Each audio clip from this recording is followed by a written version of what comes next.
யாகமா தியானம்? அதான் தியானம். தியானம்னு ஒண்ணு ஒரு தியானம்னு ஒரு பேரை சொல்றோம்னா அதுதான் ஞானமே. அப்ப ஒரு நாள் என்னன்னா நீ ஞானமா மாறுறதுக்கு இந்த தியானம் பண்ற. அப்ப ஞானம் அப்படிங்கிறது என்னன்னா, ஞானம்னா என்ன அப்படின்னா, ஞானம்ங்கிறது தன்னையே உணர்றதுதான் ஞானம். தன்னை உணரணும், அதான் ஞானம். கடவுள் புராணத்தை பாடுறது, கடவுளுக்கு மந்திரம் சொல்றது, யாகம் வளர்க்கறது பேரு ஞானம் கிடையாது. ஞானம்ங்கிறது என்னன்னா, தன்னை உணர்ந்தவன் எல்லா பொருள்ல இருந்து விடுபட்டுருவான். புரியுதுங்களா? அப்ப தியானங்கிறது எதுக்குன்னா, ஒருத்தன் ஞானத்தை தெரிஞ்சுக்கிறதுக்காக ஒருத்தன் தியானத்துல உட்கார்றான். அப்ப தியானத்துல உட்காரும் போது இந்த ஞானத்தை உணர்ந்தவன் இருக்கான் பாருங்க, இவன் உட்கார்ந்த தியானத்து மேல அவன் மேல உட்கார்றான். இப்ப நீங்க ஒரு மலர், நீங்க தியானமா அப்படி உட்காருறீங்க.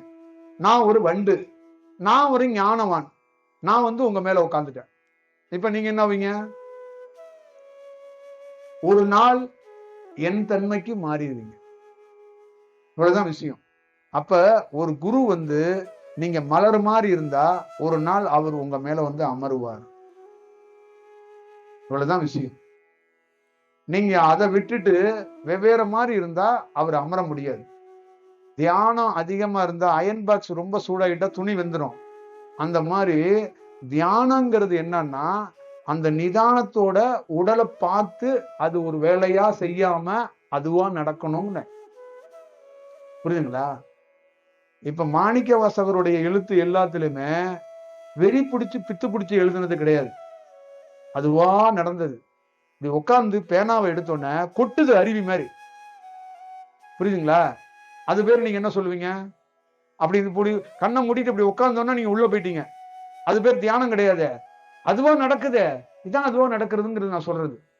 அப்ப நாமளா பண்ணி பொண்டாட்டி கனவுல வர்றான், புள்ள கனவுல வர்றான், இப்ப ஆபீஸ்ல திட்டினவன் கனவுல வர்றான், 3 நாளைக்கு முன்னாடி பஸ்ல ஒரு பொண்ணை பார்த்தா அவ கனவுல வர்றான். இப்படியே தியானம் பண்ணி என்னடா ஒருநிலை பண்ண முடியலன்னு திண்டாடுறான். புரியுதா? அப்ப ஒரு நாள் அவனுக்குள்ள இதெல்லாம் யாருமே வரலன்னா அந்த தியானம் தானா நடக்குதுன்னு அர்த்தம். இவங்க எல்லாம் வந்துட்டு இருக்காங்கன்னா அங்க தியானம் நடக்கலன்னு அர்த்தம். இவனுங்கெல்லாம் எவனுமே வரக்கூடாது. புரியுதுங்களா? நீ படுத்திருக்க பாரு கட்டில் பொண்டாட்டியோட, அது கூட உன் தியானத்துக்குள்ள வரக்கூடாது. அதுவும் வரலன்னா உன் தியானம் தானா நடக்குதுன்னு அர்த்தம். இவனுங்கெல்லாம் வந்தாங்கன்னா நீ இன்னும் தயாராகணும்னு அர்த்தம். அவ்வளவுதான் விஷயம். வேற என்ன கேட்கணும்? இப்ப இவங்க எல்லாம் வர்றதுனால நீங்க என்ன பண்றீங்கன்னா, குருமார்ட்ட பேசுறீங்க, ஒருநிலைப்படுத்த முடியல. அப்ப ஒருநிலைப்படுத்துற மாதிரி எங்களுக்கு ஒரு டைட்டா ஒரு மந்திரத்தையோ ஒரு விஷயத்தையோ கொடுங்கன்னா அவங்க என்ன பண்ணிடுறாங்கன்னா, உங்களை ஒருநிலைப்படுத்துறதுக்கு உங்களை வருத்துற மாதிரி ஒரு வேலையை கொடுத்துட்றாங்க. இப்ப அவர் குரு இல்ல, அவரை ப்ரூவ் பண்றதுக்கு என்ன பண்ணிடுறாருன்னா, அவர் உங்களுக்கு ஒரு பயங்கரமான டாஸ்க் மாதிரி ஒரு விஷயத்தை கொடுத்தோன்னே, அப்ப நீங்க ஒரு வேலையை தீவிரமா செய்யும் போது 6 மாசத்துல விழிக்க வேண்டிய நரம்பு 2 மாசத்துல விழிச்சு அந்த உடலுக்கு பெரிய உபாதையை ஏற்படுத்துது. இதுதான் விஷயம். அப்ப நீ தியானத்துல வேகமா வளர்ந்து இங்க எந்த பிரபஞ்சத்துல எந்த அலைவரிசையும் போய் பார்க்க போறது கிடையாது. ஆனா நிதானமா வளர்ந்தனா அலைவரிசையே உன்னை பார்க்குங்கிறாங்க. இவ்வளவுதான் விஷயம். புரியுதுங்களா? அப்ப தியானத்துல எங்களுக்கெல்லாம் தியானத்துல நீ ஆசிரமம் வைப்பேங்கிறதுக்காக ஒருத்தன் சூட்சமத்துல எனக்கு தியானம் கத்துக் கொடுக்குறானா? நீங்களே சொல்லுங்க. ஒரு காற்று வருது, அப்ப அந்த நான் எனக்கு உள்ள என்ன கத்துதுன்னா, தம்பி நான் உனக்கு வேக வேகமா கத்துறேன், நீங்க கத்துக்கிட்டு போய் வேகமா ஒரு ஆசிரமம் வச்சிருங்க அப்படிங்கிறதுக்காக கத்துக் கொடுக்குமா என்ன? அது இல்லையே. அதை புரிஞ்சுக்கணும். வேற யாரு கேட்கணும்? ஐயா, அதுதான் நாங்க ரிசீவ் பண்றதுக்கு நாங்க என்ன ஃப்ரீக்வன்சில இருக்கணும், அதை நாங்க எப்படி? இப்ப நான் என்ன சொல்றேன்னா, ஆல்ரெடி நீங்க என்னோட பெரிய ஆளுன்னு சொல்லிட்டேன். எதை வச்சு சொல்றேன்னா, எனக்கு கூட சூட்சமத்துல ஒரு குருநாதர் தான் இருக்கிறான். உங்களுக்கு 50 20 50 70 குருநாதர் இருப்பாங்க. நீங்க நிறைய பேர் புத்தகத்தை படிச்சிருக்கீங்க, நிறைய பேரை பார்த்துருக்கீங்க, நிறைய பேரோட டிராவல் பண்ணிருக்கீங்க, நிறைய பேரோட தீட்சை வாங்கியிருக்கீங்க, நிறைய கம்யூனிகேஷனோட அறிவு சார்ந்த ஆளு நீங்க. அப்ப நீங்க என்னன்னா உங்களுக்குள்ள இப்ப நாங்க என்ன சொல்றோம்னா, எல்லாத்தையும் தாண்டி இன்னொன்னு இருக்கு அப்படின்னு நான் ஒண்ணு சொல்றேன். இப்ப நீங்க என்ன சொல்லணும்னா, முதல்ல என்ன பாக்குறத விட்டுட்டு நீ நிறைய குப்பை வச்சிருக்க பாத்தியா, அதெல்லாம் அள்ளி கொண்டு கொட்டிட்டு வா. குப்பையெல்லாம் முதல்ல அள்ளு. புரியுதா? அள்ளி போட்டுட்டு முதல்ல இயல்புக்கு மாறு. அப்ப இயல்பு தன்மைக்கு வா. அப்ப என்ன மாதிரி ஒருத்தனை நினைச்சா நானே வரணும்னு எந்த உத்தரவாதமும் கிடையாது. எவன் வேணாலும் வருவான்னு சொல்லிட்டேன். அப்ப எவன் வேணாலும் ஏன் வருவான்னா, உண்மைத்தன்மை எவங்கிட்ட இருக்கோ அவனுடைய ஃப்ரீக்வன்சி இந்த அண்ட சராசரமும் வேலை செய்யும். இவ்வளவுதான் அதுக்குள்ள இருக்குது. இப்ப நீங்க கைலாயத்துக்கு போகணும்னு அவசியம் கிடையாதுன்னு சொல்லிட்டேன். அப்ப ஒருத்தன் உண்மையிலே இருந்தானா அந்த கைலாய மலையோட தன்மைய அவனுக்குள்ள தியானத்துல இரவுல அவன் வீட்டிலேயே அனுபவிக்க முடியும்ட்டேன். இவ்வளவுதான் விஷயம். அப்ப நமக்குள்ள தியானம் ஒரு போதையா மாறக்கூடாது. வாழ்க்கையில நல்ல ஞாபகம் வச்சுக்கணும். நம்ம கிட்ட இருக்கிற எல்லா ஸ்டூடெண்ட்னா நான் என்னகிட்ட கிடையாது, தியானம் பண்ற அத்தனை பேத்துக்கிட்டையும் தியானம் குரு ஒரு போதையா மாறுது அப்படிங்கிறதுதான் என்னுடைய கிளைம், குற்றச்சாட்டு. நான் நேரடியாக நிறைய பேரை குற்றச்சாட்டா வைக்கிறது என்னன்னா, இந்த தியானம் போதையா மாறக்கூடாது. இதுதான் ரொம்ப முக்கியம். கடவுளும் போதையா மாறக்கூடாது, பொண்டாட்டியும் போதையா மாறக்கூடாது. எதெல்லாம் போதையா மாறுதோ பித்தம் தலைக்கு ஏறிடுச்சுன்னு அர்த்தம். போதையில நம்மளையே நமக்கு தெரியாது, கடவுள் எப்படி கண்ணுக்கு தெரியும்? தண்ணி கலங்க கூடாதுங்க, தெளியணுங்க. அப்ப தெளியணும்னா என்னன்னா போதை இருக்கக்கூடாது. புரியுதுங்களா? இங்க ஞானம் கிடைச்ச நிறைய பேர் பாருங்க, ஒரு ஒரு 8 ஆண்டுகள் தியானம் பண்ணிருப்பான், 8 நிமிஷத்துல அவனுக்கு ஞானம் கிடைச்சிருக்கும். ஏன்னா அந்த தண்ணி தெளிவத வரைக்கும் காத்திருப்பாங்க. தண்ணி தெளிஞ்சு அதான் ஒருநிலைப்படுறது. அந்த மனம் ஒருநிலைக்கு அப்படி வந்தோடனே அந்த பௌர்ணமி நிலவு அப்படி வருது பாருங்க, சித்ரா பௌர்ணமி மாதிரி இப்படி வருது பாருங்க. அப்ப அந்த ஒருநிலை வரும்போது அவனுக்குள்ள ஒண்ணு ஆகும். என்ன ஆகும்னா, நடராஜர் இப்படி காலை தூக்கி நிக்கிறாருல, அந்த மாதிரி உன் நரம்பு வந்து இன்னொரு நரம்போட அப்படி நிற்கும், சேர்ந்துரும். சேரும்போது 1000 சிந்தனை வந்தாலும் உனக்குள்ள அது எதுவுமே பாதிக்காது. இதுதான் விஷயம். அப்போ இங்க வெளியில போர் நடக்கும், வெளியில ஒரு துக்கம் நடக்கும், நீ அழுக மாட்ட.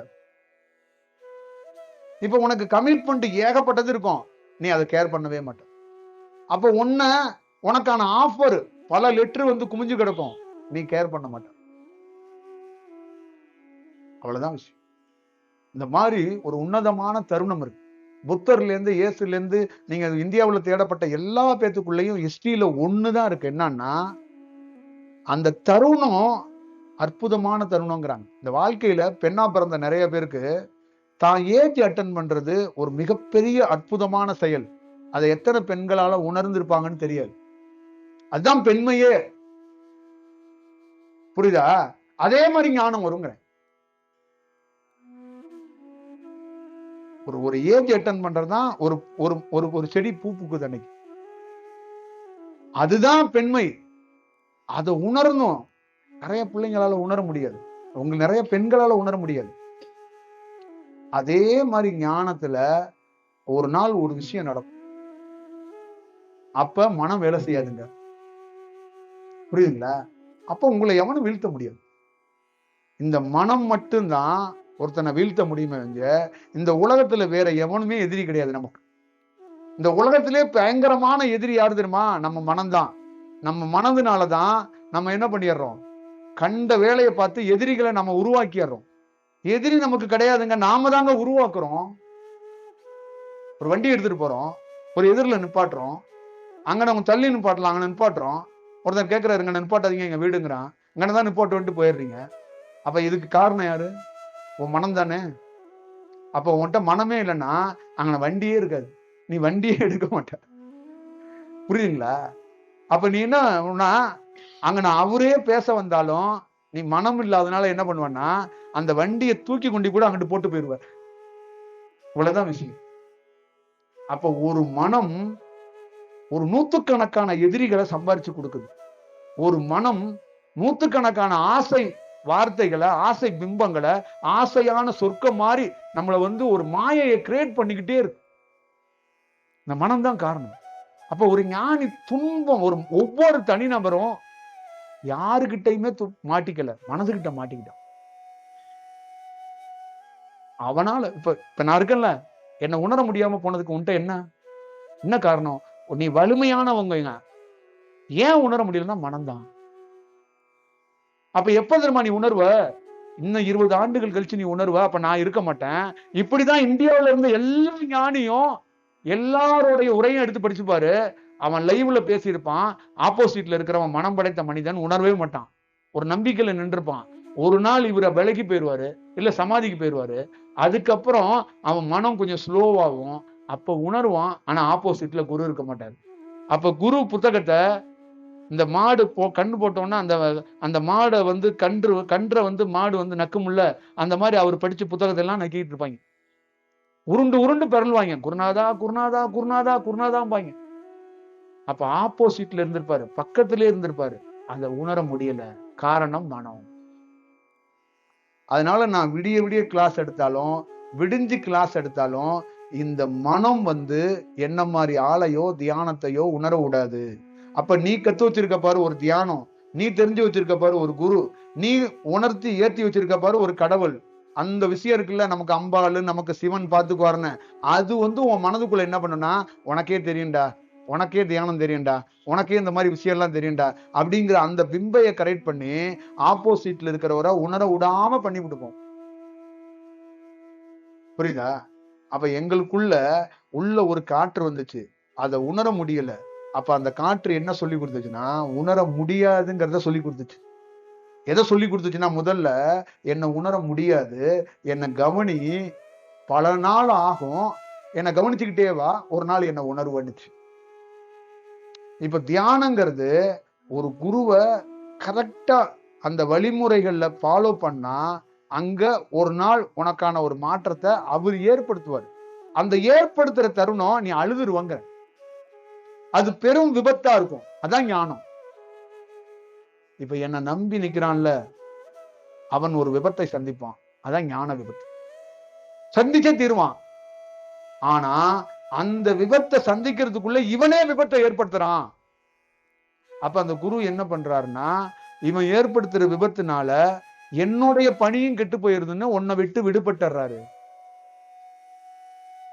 புரியுதுங்களா? அப்ப நீ என்ன பண்ற, தியானத்துல விபத்தை ஏற்படுத்துறேன்னு போறவங்க வரவங்க எல்லாம் ஆக்சிடென்ட் பண்ணிடுற. அப்ப உங்க வீட்டுல இருந்து எனக்கு போன் பண்ணி, உங்களாலதான் என் புள்ள வந்து போறவங்க வரவங்க மேலாம் மோதிக்கிட்டே இருக்கிறான். அப்போ நல்லா இருந்த பிள்ளைய நீங்க தியானங்கிற பேர்ல பல இடத்துல மோத விட்டுட்டீங்க அப்படிங்கிறாங்க. புரியுதுங்களா? இதான் விஷயம். இது இது வந்து பார்த்துக்கணும்.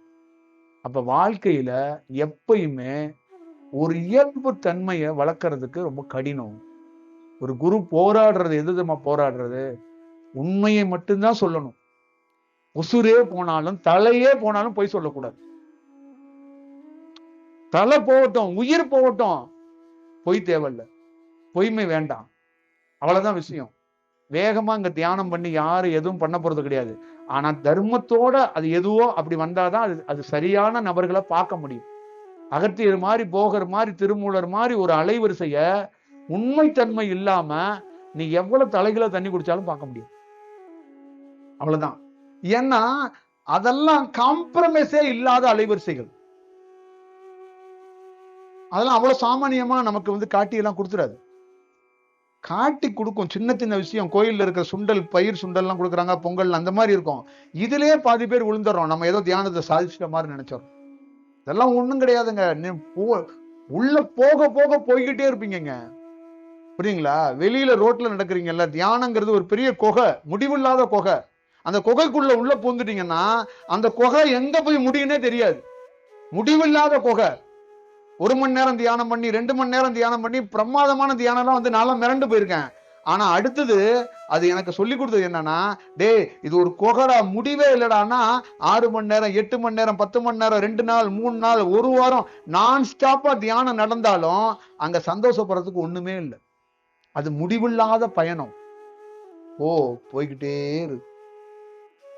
அது போகும்போது நிறைய காட்சிகளை அனுபவி, நிறைய காட்சிகளை அனுபவி. நான் பார்த்த காட்சிகள்லாம் நீயும் பாரு, அனுபவி. அவன் யார்ட்டையும் சொல்லாத. ஏன்னா சொன்னா புரோஜனம் இல்லை. என்ன புரோஜனம் இல்லைன்னா அவனால உணர முடியாது. அவன் கதையா கேட்பான். அதே மாதிரி எனக்கும் நடக்கணும்னு அவன் ட்ரை பண்ணதான் பார்ப்பான, கொஞ்சம் உணர மாட்டான். இவ்வளவுதான் விஷயம். அப்ப ஒரு குரு தன்னை யாருன்னு காட்டுறது முக்கியம் இல்ல, நான் எப்படி மாறணும்னோ அதே மாதிரி உன்னை மாத்துறதுக்கு அவர் ட்ரை பண்றாரு. பிராக்டிக்கல் தான் வேணுங்கிறாரு. புரியுதா? நான் உன்னை வேற மெத்தேட்ல இருந்து வேலை வாங்குறேங்கிறாரு. அவ்வளவுதான் விஷயம். வேற என்ன?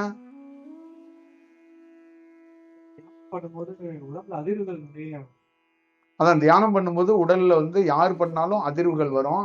அந்த அதிர்வுகள் வராம இருக்கணும்னா நீங்க பண்ற தியானத்துல மேல உங்களுக்கு ஒரு பெரிய கவனமும் பொறுப்பும் இருக்கணும். அதை நீங்க பார்த்துக்கணும். அந்த பொறுப்பும் கவனமும் என்னன்னு கேட்டீங்கன்னா, தியானத்தை நான் மீண்டும் சொல்லிட்டேன், பண்ணக்கூடாது, அதுவா நடக்கணும்.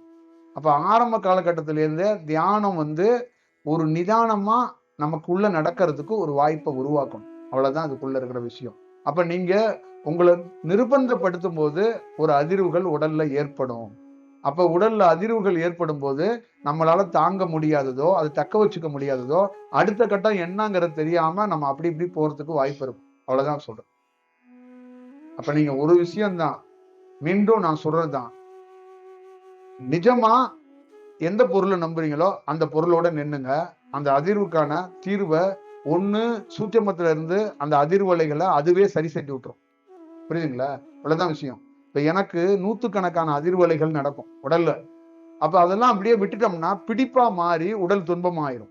அப்ப அத சூட்சமத்துல இருக்கிற காற்று அந்த எந்த இடத்துல அதிர்வா இருக்கோ அதை சரி செஞ்சு விட்டுரும்.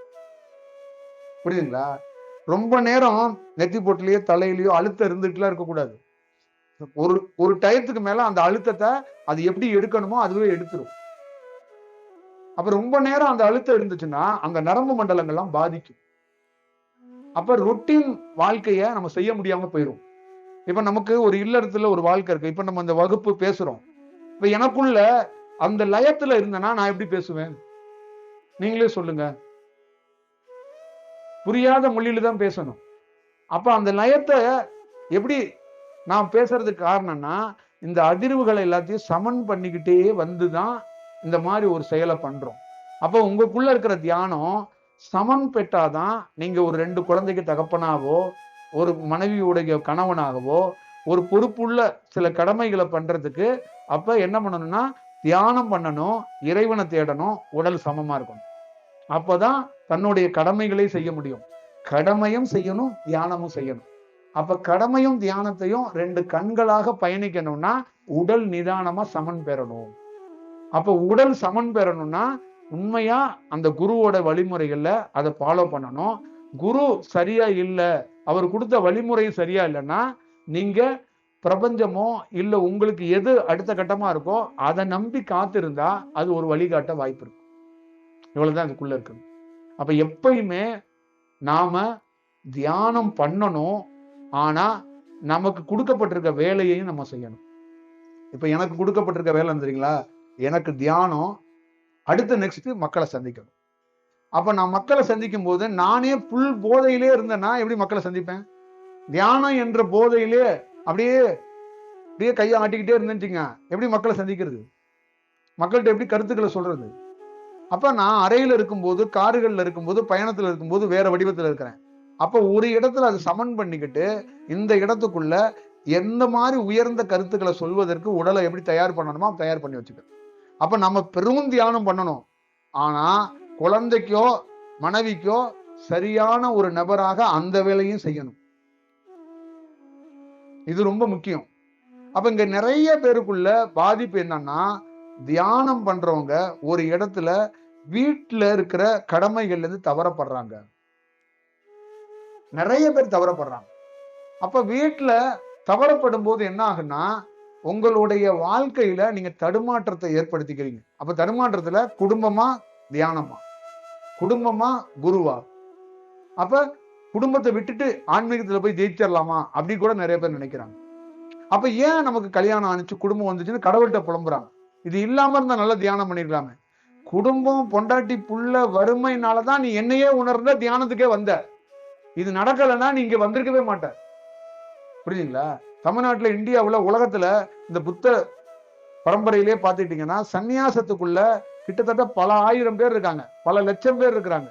ஆனா அவங்களால அந்த முழுமையான தன்மைய, அந்த வடிவத்தை உணர முடியுதா அப்படிங்கறது மட்டும் நீங்க பாருங்க. அப்ப ஒரு சன்னியாசம் எடுத்துக்கிறதோ ஒரு ஆசிரமத்துல இருக்கிறதோ முக்கியம் இல்ல. ஆனா அங்க முழு நேரமா ஆயும் அவங்க பெரிய தியானம் நடக்குதா அப்படிங்கிறது ஒரு கேள்விக்குறிதான். இப்ப நீ வீட்டுல இருப்ப, மனைவி குழந்தையோட இருப்ப, ஆனா உனக்குள்ள ஒரு பெரிய தியானம் இருக்கும். ஆனா கூட மனைவி இருப்பா, குழந்தை இருக்கும், நீ ஆபீஸ்ல வேலை செய்வ, ஆனா ஒரு சன்னியாசிக்கு இல்லாத தியானம் உன்கிட்ட இருக்கும். அது எப்படி? அதுதான் உண்மையான செயல். அப்ப ஒரு தனி நபரு நீ என்னவா வேணாலும் இரு, ஆனா நீ பண்ற தியானமும் அதுவும் நடக்கணும், உன்னை சார்ந்தவங்களையும் நீ நடக்கிறதுக்கு ஒரு வழிவகை பண்ணணும். ஒரு ஸ்டேஜுக்கு மேல உன்னுடைய அலைவரிசை மேம்படும் போது, நீ உயர்ந்த இடத்துக்கு வரும்போது உன்னை அந்த குடும்பத்திலிருந்து அழகா எடுத்துட்டு வந்து வெளியில விட்டுருவாங்க.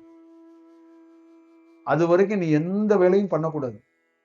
நீயா ஏதாவது ஸ்டெப் எடுத்தனா மொத்தமா கீழே விழுந்துரும். புரியுதுங்களா? அந்த வேலையை யாருமே பார்க்க கூடாது.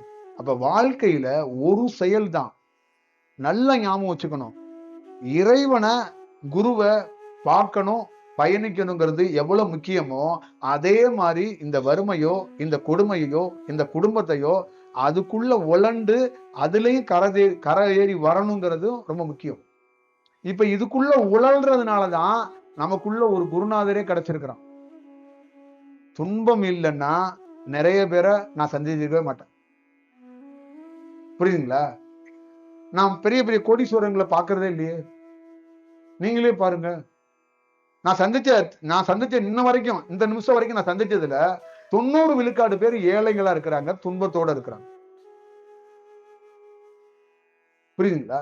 அப்ப இதுல இருந்து என்னதுன்னா, அந்த துன்பத்தை இந்த பிரபஞ்சம் என்ன பண்ணுதுன்னா, அவன் கரும வினையை அனுபவிக்கிறான், தாங்க மாட்டான், நீ போய் பாரு அவனை. அவன் லோடேஜ், ஹெவி லோடேஜ் ஏத்தாது அவனுக்கு. அவன் ஏற்கனவே பெரிய லோடு லாரியா நிறைய கண்டெய்னர்ல மூட்டை ஏத்திட்டு போறான், நீ கொஞ்சம் அவன் லோட சரி செய்ய. அப்படிதான் எங்களை அனுப்புறான். புரியுதுங்களா? அப்ப இந்த வகுப்புக்குள்ள இத்தனை மணி நேரம் பிரயாணத்துல உங்களை சந்திக்கிறதுக்குள்ள என்னன்னா, எங்கேயோ ஒரு இடத்துல உங்க லோடேஜுக்கு ஒரு இடத்துக்குள்ள உங்க சுமைகளுக்கு, உங்க கஷ்டத்துக்கு ஒரு தீர்வுக்காக தான் நம்ம வந்திருக்கோம். இப்போ உங்க தீர்வை வார்த்தையால, பேச்சால கிடையாது. 100% ஏதோ ஒரு இடத்துல ஒரு துன்பத்தை, இங்க இருக்கிறவங்களோட துன்பத்தை நான் வாங்கிக்கிட்டு தான் போவேன். அதை உனக்கு உணர்றதுக்கு பல ஆண்டுகள் ஆகும். புரியுதுங்களா? அவ்வளவுதான் விஷயம். உணர முடியாது. அவ்வளவுதான் இதுக்குள்ள இருக்கிற விஷயம். உலகத்திலே ஒரு விவேகானந்தன் மாதிரி ஒரு ஆளு மகிழ்ச்சி எங்க தெரியுமா அடைஞ்சான்? தன்னுகிட்ட இருந்த விவேகானந்தன் இருந்த ஒரு சீடன் வெளியில போய் பிச்சை எடுத்துட்டு வந்து, அந்த பிச்சை எடுத்துட்டு வந்த சாப்பாட்டை, அரிசியை வேக வச்சு சாப்பிட்டதுல அடைஞ்ச மகிழ்ச்சி தான் அதிகம். அதே மாதிரிதான் இந்த மாதிரி துன்பமான ஆட்கள்ல உங்க துன்பத்தை கொஞ்சம் வாங்கிட்டு போறதுதான் எனக்கெல்லாம் மகிழ்ச்சியே. புரியுதுங்களா? இப்ப நாங்கெல்லாம் பரவசத்திலே இருக்கிற ஆளுங்க. பரவசங்கிறது தியானத்துல அதிசயம், ஒரு இமேஜினேஷன் பண்ண முடியாத ஒரு அமானுஷ்யமான விஷயத்த நாங்க தியானத்துல பாக்குறோம். அந்த சுகத்தையே அனுபவிச்சுட்டு உட்காந்துருக்கலாம்ல. நீங்க என்ன எங்களுக்கு சுகம் கொடுத்துட போறீங்க? இங்க ஆப்போசிட்ல இருக்கிறவங்க நீங்க எனக்கு ஏதாவது காட்சி கொடுத்துட போறீங்களா? இல்ல எனக்கு ஏதாவது வடிவத்தை ஏதாவது ஏற்றி விட்டுற போறீங்களா? இல்ல நீங்க ஏதாவது கண்கள்ல பார்த்து எனக்கு ஏதாவது தியானத்தை வந்து யூட்டிலைஸ் பண்ணி விட்டுற போறீங்களா? ஒண்ணும் கிடையாது. அப்ப அந்த சுகத்தை இறக்கி வச்சுட்டு, அந்த போதையை இறக்கி வச்சுட்டு, அந்த வடிவத்தை இறக்கி வச்சுட்டு இங்க ஏன் வர்றோம்னா இதையும் செய்யணும். அப்ப பிரபஞ்சத்திலிருந்து என்ன சொல்லப்படுதுன்னா, அந்த வடிவமே இந்த மாதிரி மக்களை எங்கெல்லாம் பேலன்சிங் கம்மியா, வறுமையில் இருக்கிற மக்களை அப்படியே விட்டோம்னா கீழே போயிருவாங்க. அப்ப பேலன்ஸ் இல்லாம போயிடும். அப்ப பணக்காரன் உயர்ந்தவன் இப்படி போயிருவான், தாழ்ந்தவன் கீழே போயிட்டே இருப்பான். அப்ப பேலன்ஸ் பண்ண முடியாது. அப்ப பேலன்ஸ் பண்றதுக்கு அந்த மாதிரி ஏழை தாய்மார்களுக்கு கீழே கால் இருக்குல்ல, தரையா உன் கையை கொடுத்துரு. உன் கை மேல நிக்கட்டும். அவங்க ஆஞ்சநேயர் ஒரு மலையை தூக்கிட்டு வர்றாருல, அந்த மாதிரிதான். அப்ப இந்த மாதிரி ஒரு பேலன்சிங்களை ஏற்படுத்துறதுக்காக தான் நம்ம வர்றோம். இப்ப உங்ககிட்ட நூற்றுக்கணக்கான துன்பங்கள் இருக்கும். அதுல நான் 1-2 உருவும் போது உங்களால அதை கண்டுபிடிக்க முடியல. ஏன்னா துன்பத்திலே பழக்கப்பட்டவர்கிட்ட, ஆயிரக்கணக்கான துன்பத்திட்ட இருக்கிறவர்கிட்ட 2 துன்பத்தை தான் நான் வாங்க முடியும். அடுத்தது நெக்ஸ்ட் வாங்குவேன். அப்ப நீங்க என்னன்னா 1000 துன்பத்தையும் எடுத்துட்டு போனாதான் நான் வாங்கி இருக்கிறேன், நீங்க சந்தோஷமா மகிழ்ச்சியா மாறினதுக்கு அப்புறம் கண்டுபிடிக்க முடியும்.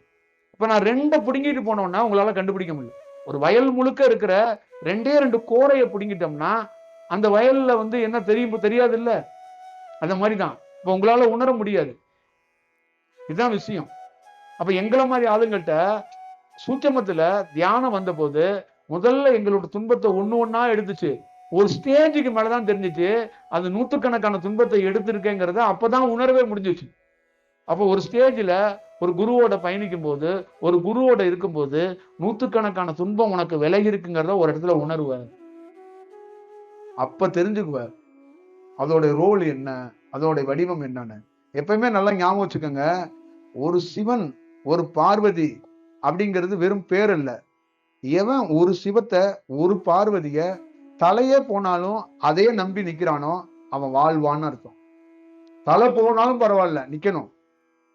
வெறும் முண்டத்தை வச்சுக்கிட்டு எனக்கு பார்வதி தான் உயிர்னு நிக்கணும், எனக்கு சிவன் தான் உயிர்னு நிக்கணும். இதை நிக்கிறவன் வாழ்வான். இதை மாத்திக்கிட்டே இருக்கிறான் பாருங்க, அவன் வாழ்க்கை கொஞ்சம் கடினம் தான். மாத்திக்கிட்டே இருக்கிறவன் என்ன பண்ணுவான், கீழே விழுந்துருவான். அப்ப 4 பேர் பாட கட்டி தூக்கிட்டு போயிடுவாங்க.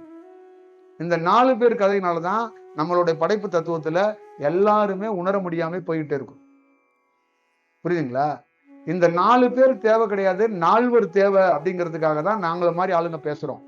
இப்ப நீங்க உணர்ந்தா 4 பார்ப்பீங்க, உணரலன்னா இந்த பாடத்துக்க 4 பேர் வராம பாருங்க அவனை தான் பார்ப்பீங்க. இவ்வளவுதான் விஷயம். இப்ப இங்க அந்த 4 வேணுமா இந்த 4 வேணுமான்னு முடிவு பண்ணிட்டு சாப்பிட்டுட்டு உங்க வீட்டுக்கு பயணம் பண்ணுங்க. சரியா? பாத்துக்கங்க. ஒரு நல்ல சந்தர்ப்பம் சந்திக்கும்.